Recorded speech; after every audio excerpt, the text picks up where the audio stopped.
এক ছিল এক রঙিন জঙ্গলে, যেখানে সব প্রাণী মিলে খেলাধুলা করত। সেখানে ছিল এক দৌড়বাজ খরগোশ আর এক ধীর স্থির কচ্ছপ।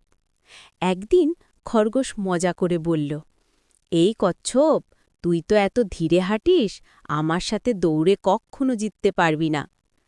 কচ্ছপ হেসে শান্তভাবে উত্তর দিল, চলো একটা দৌড় প্রতিযোগিতা করি, দেখা যাক কে জেতে। সব প্রাণী উৎসাহ নিয়ে মাঠে জড়ো হল। দৌড় শুরু হল। খরগোশ ছুটে অনেক দূরে গিয়ে গেল, কিন্তু মাঝপথে সে ভাবল, কচ্ছপ তো আসতেই অনেক দেরি করবে, একটু ঘুমিয়ে নিই। খরগোশ গাছের নিচে শুয়ে ঘুমিয়ে পড়ল। এদিকে কচ্ছপ ধীরে ধীরে কিন্তু একদম থামেনি। সময় নিয়ে সে ফিনিশ লাইনে পৌঁছে গেল।